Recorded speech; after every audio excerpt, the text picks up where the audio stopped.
1-ാം തീയതി പുറപ്പെട്ട വികസന മുന്നേറ്റ ജാഥ യഥാർത്ഥത്തിൽ വലിയ രാഷ്ട്രീയ അനുഭവമാണ്.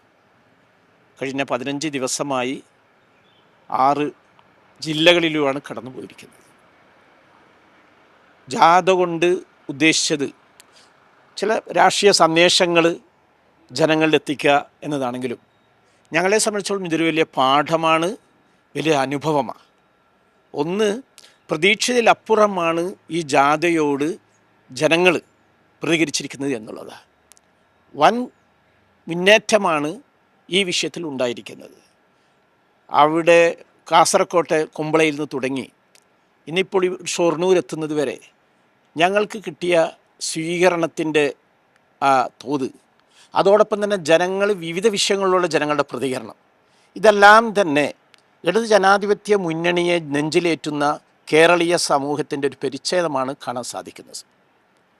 അതായത് ഇടത് ജനാധിപത്യ മുന്നണി എങ്ങനെ ജനങ്ങൾ കാണുന്നു, അവരിൽ എത്രമാത്രം പ്രതീക്ഷ അർപ്പിക്കുന്നു, ഭാവിയിൽ അവരെന്താണ് ഇവരിൽ നിന്ന് പ്രതീക്ഷിക്കുന്നത്, ഇത്തരം കാര്യങ്ങളാണ് നമുക്ക് മനസ്സിലാക്കാൻ സാധിക്കുന്നത്.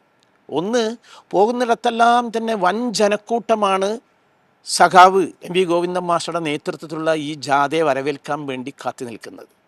അത് ഏതെങ്കിലും ഒരു ജില്ല എന്ന് പറയാൻ പറ്റില്ല. കാസർഗോഡ് നിന്ന് തുടങ്ങി കണ്ണൂരിലും വയനാട്ടിലും മലപ്പുറത്തും എല്ലാം തന്നെ. മലപ്പുറത്ത് ഞങ്ങൾ കിട്ടിയ സ്വീകരണം എന്താണ് പറയേണ്ടത്, മറ്റ് രാഷ്ട്രീയ പ്രതിയോഗങ്ങളെ കണ്ണു തുറപ്പിക്കുന്നതാണ്. ആദ്യാവസാനം തന്നെ രാപ്പകൽ ജനങ്ങൾ കൂട്ടം കൂട്ടമായി ജാഥയെ വരവേൽക്കാൻ വേണ്ടി ഒരുങ്ങുകയായിരുന്നു. ഇന്നിപ്പം പാലക്കാടാണുള്ളത്. പാലക്കാട് സ്വാഭാവികമായും ഇടതുപക്ഷത്തിൻ്റെ ശക്തി കേന്ദ്രം എന്ന നിലക്ക് തന്നെ വൻ ജനാവലിയാണ് കൂടുന്നത്. ഇന്നലെ പട്ടാമ്പിയിലും ഷൊർണൂരുമൊക്കെ തന്നെ.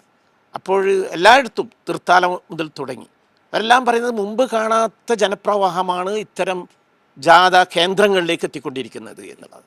അതായത് അവർ കേരളത്തെ മനസ്സിലാക്കിയിരിക്കുന്നു. ഒന്ന്, ഈ ജാഥയ്ക്കെതിരെ, അതുപോലെ തന്നെ ഇടത് ജനാധിപത്യ മുന്നണി സർക്കാരിനെതിരെ പ്രതിപക്ഷം നടത്തുന്ന വികൃതമായ കുറേ കുപ്രചാരണങ്ങളുണ്ട്.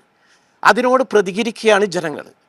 അതോടൊപ്പം തന്നെ ഈ ഗവൺമെൻറ്റിൽ നിന്നും ഈ മുന്നണിയിൽ നിന്നും അവർ വീണ്ടും പലതും പ്രതീക്ഷിക്കുന്നുണ്ട് എന്നുള്ളതാണ്. ശോഭനമായൊരു ഭാവി.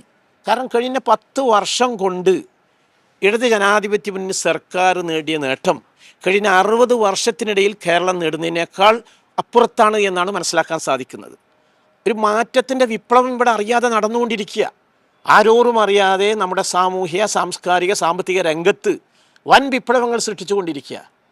അതിന് അങ്ങനെ മുന്നോട്ട് പോകുന്ന സമയത്ത് തദ്ദേശ സ്വയംഭരണ സ്ഥാപന തെരഞ്ഞെടുപ്പിൽ ഒരു ചെറിയ തിരിച്ചടി ഉണ്ടായപ്പോൾ ഇടതുപക്ഷം തകർന്നു, ഗവൺമെൻറ്റിനെ ജനങ്ങൾ എഴുതിത്തള്ളി എന്നൊക്കെ പറയുന്നു. ഇതിൽ രസകരമായ സംഭവം, ഈ ഗവൺമെൻറ്റിനെതിരെ ജനരോഷമുണ്ടോ, ആൻറ്റി ഇൻകംബൻസി ഫാക്ടർ, ഭരണവിരുദ്ധ വികാരമുണ്ടോ എന്ന് പഠിക്കാൻ വേണ്ടി 1-2 കമ്മീഷൻ നടന്നുകൊണ്ടേയിരിക്കുന്ന UDF-കാരുടെ നേതൃത്വത്തിൽ അവരെല്ലാം തന്നെ പറയുന്നത് ഒരു തരത്തിലുള്ള ഭരണവിരുദ്ധ വികാരമില്ല എന്നുള്ളതാണ്. അതിനർത്ഥം ഇവിടെ ഏതൊക്കെയോ മാർഗത്തിൽ കൂടി ഏതൊക്കെയോ പഞ്ചായത്തുകളും മുനിസിപ്പാലിറ്റികളും പിടിച്ചടക്കി എന്നതുകൊണ്ട് ഇവിടെ ഇടതുപക്ഷത്തിന് ഒന്നും സംഭവിച്ചില്ല എന്നുള്ളതാണ്. ഇടതുപക്ഷത്തിൻ്റെ അടിത്തറ ഭദ്രമാണ്.